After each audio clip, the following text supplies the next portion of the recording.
अपयश आले असं मी मानत नाही. याचं कारण ही लढाई आमच्या व्यक्तिगत स्वार्थाची नव्हती. व्यक्तिगत स्वार्थाची जर का असती तर हार किंवा अपयश मी मानलं असतं. परंतु आम्हाला शेतकऱ्यांना कर्जमुक्त करायचं होतं. कोणासाठी लढत होतो? त्यांना भारनियमन मुक्त करायचं होतं. नवीन उद्योगधंदे आणायचे होते. जी काही कामं गेल्या 60 वर्षात झाली नव्हती ती कामं करण्यासाठी आम्ही लढत होतो आणि लढत राहणार आहे. त्याच्यामुळे हे अपयश, ह्या अपयशाचं धनी कोण हा प्रश्नच मुळात द्यायला लागतो.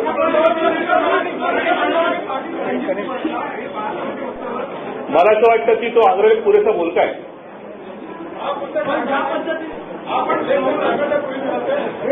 नाही म्हणू, नक्कीच आहे आणि प्रत्येकाचं मनोगत व्यक्त करण्याचा अधिकार असतो आणि तसं बाळासाहेबांनी मनोगत व्यक्त केलं. मला असं वाटतं तो आग्रही आपण पुन्हा वाचलं तर आपल्याला याचा सगळा खुलासा होईल.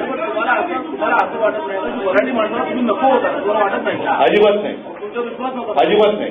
कारण तसं जर असतं तर आज तुम्ही इकडे आलेच नसते. करिश्मा मी पुन्हा एकदा सांगतो, करिश्मा काय करीना काय अशा फंदामध्ये आम्ही पडत नाही.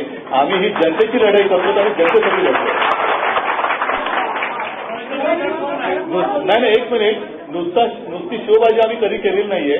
आमची आंदोलनं ही जनतेच्या प्रश्नावरती होती, स्वतःसाठी कधीच नव्हती आणि असणार नाही. एक मिनिट,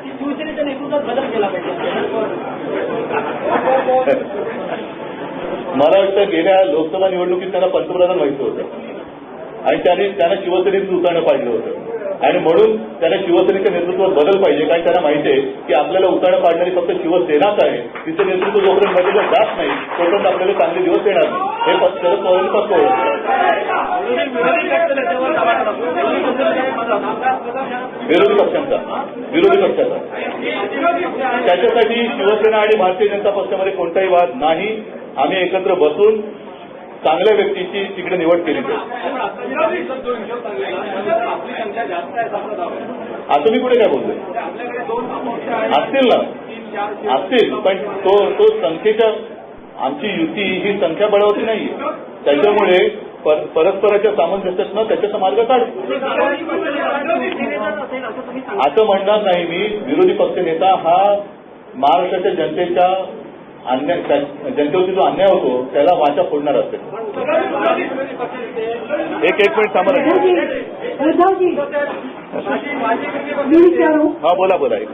असं म्हणताय की या निवडणुकीत अपोजिशनला पूर्ण वातावरण अनुकूल होतं तरी सुद्धा आपण हे मुद्दे आणि सरकारच्या विरोधात वातावरण निर्माण करू शकला नाही. हे आपलं अपयश आहे, हे आपल्याला कबूल आहे. मी केवळ निवडणुकीच्या काळातच फिरलो नाही. गेले 2-5 वर्ष महाराष्ट्र अक्षरशः मी पिंजून काढलेलं आहे. लाखांच्याही सवाल मी घेतलेले आहेत आणि कुठे जाताना 5-50 माणसं जरी माझ्या वाटेमध्ये उभी असली माझी वाट बघत तरी सुद्धा मी उतरलेलो आहे. आदिवासी पाड्यात सुद्धा गेलेलो आहे. साठवड्यासारख्या एखाद्या छोट्या गावात जिकडे अत्याचार झाला, दरोडा पडला आणि अत्याचार झाला अशाही घरामध्ये मी गेलेलो आहे. आत्महत्या झालेल्या शेतकऱ्याच्याही घरात गेलेलो आहे. संपूर्ण पिकाची नासाडी झाल्यानंतर त्याही शेतकऱ्याच्या पाठीवर आपुलकीचा हात फिरवायला सुद्धा मी गेलेलो आहे. महागाई विरुद्ध आम्ही आंदोलन केलेलं आहे. आपल्याला लक्षात असेल की 2.5 वर्षापूर्वी ज्या वेळेला मराठवाड्यामध्ये पूर आला होता, पूर्ण गोदाकाठ उद्ध्वस्त झाला होता, अनेक घरदार वाहून गेली होती. त्याही वेळेला उद्ध्वस्त झालेल्या त्या सगळ्या लोकांना घेऊन आम्ही मंत्रिमंडळाच्या बैठकीवरती मोर्चा काढला होता. मुद्दा हाच आहे की केवळ निवडणुकीत प्रचार करणारी आम्ही माणसं नाही तर ज्या वेळेला अन्याय होतोय, आपत्ती येते त्या वेळेला त्यांच्या मागे शिवसेना उभी राहिलेली आहे.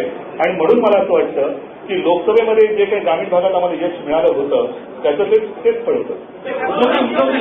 फक्त आजचा हा जो काही निकाल आहे हा अनपेक्षित आहे. आजचा निकाल हा अनपेक्षित आहे. हा अनपेक्षित जसा आम्हाला आहे तसाच तो काँग्रेस आणि राष्ट्रवादीला सुद्धा आहे.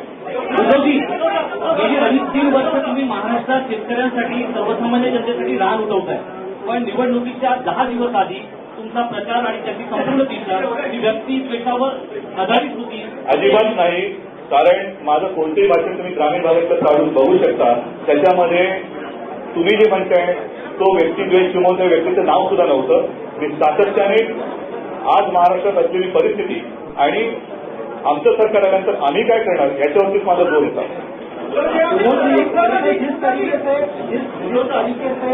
हार नहीं हुई है. जो भी नतीजे आए हैं, नतीजों के 3 दिन तक सन्नाटा होता है. पहली बात। और दूसरी बात, क्या इस पूरे चुनाव परिणामों के विश्लेषण के लिए इतनी देर क्यों लगती है आपको? हा मी मुद्दामून आजचा दिवस घेतलेला आहे. याचं कारण गुरुवारी निकाल लागले, शुक्रवार, शनिवार, रविवार, आज सोमवार आहे. 3 दिवस आपल्या माध्यमातून ज्यांना कोणाला बोलायचं होतं त्यांना म्हटलं बोलू द्या. कारण त्यांचा तो जो आनंद होता की शिवसेना हरलेली आहे, तो जो विजयोत्सव होता त्याच्यावरती मी विरजण घालू इच्छित नव्हतो. आणि म्हटलं त्यांचे सगळे शाब्दिक फटाके फुटल्यानंतर आपण जे काय आहे ते घेऊन सगळ्यांसमोर येऊ. त्याच्यामुळे एक गोष्ट सांगतो,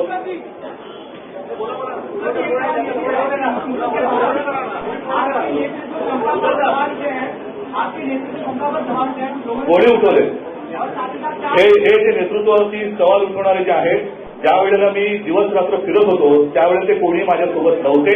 जे शिवसैनिक माझ्यासोबत होते ते शिवसैनिक आजही माझ्यासोबत आहेत आणि त्यांच्यापैकी जर आपण प्रश्न विचारला तर त्यांना मी उत्तर देऊ शकतो.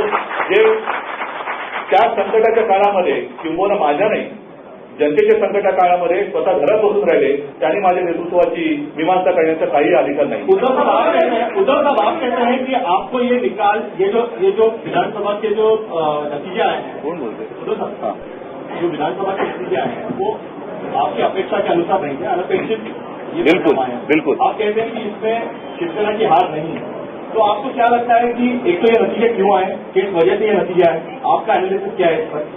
अगर आपकी हार नहीं है या शिवसेना नाही हार म्हणजे नाही साहिल, हार म्हणजे मी कोणत्या उद्देशाने म्हटलं की व्यक्तिगत स्वार्थासाठी आम्ही ही निवडणूक लढवत नव्हतो म्हणून मी हार नाही असं म्हटलेलं आहे.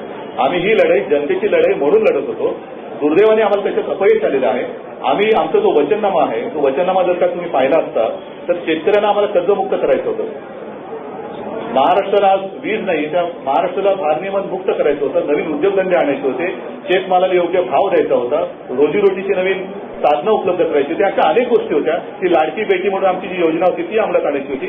आणि म्हणून मला वाईट एवढंच वाटलं की या सगळ्या गोष्टी आम्हाला खूप करायची इच्छा होती, पण ती करायची संधी हुकली हे खरं आहे, पण ही हार नाहीये. लेकिन क्यों आपको वोट नहीं मिल पाए, क्यों लोगों ने मी जाईन परत जनतेमध्ये, आपको क्यों लगता है? मी जनतेमध्ये पुन्हा जाणार, त्यांच्याशी पुन्हा एकदा संवाद करणार आणि अनेक कारणं जी कानावर येत आहेत त्याच्याबद्दल जोपर्यंत माझी खात्री पटत नाही तोपर्यंत मी त्याच्यावरती बोलणं योग्य ठरणार. एक मिनिट, बाळासाहेबांनी जे सांगितलेलं आहे की बाळासाहेबांनी एक तळमळ बोलून दाखवलेली आणि ते सत्य.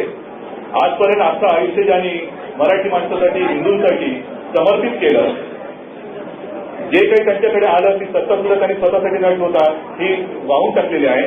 अशा वेळेला ज्या वेळेला त्यांना त्यांची जी इच्छा आहे, त्यांची जी जिद्द आहे की अरे माझा महाराष्ट्र हा देशामध्ये नंबर 1चं राज्य व्हायला पाहिजे, अशा वेळेला ते होऊ शकलं नाही, तेव्हा त्यांनी त्यांच्या मनातली जी काही तळमळ आहे ती बोलून दाखवली आणि माझ्या मते ते योग्य आहे.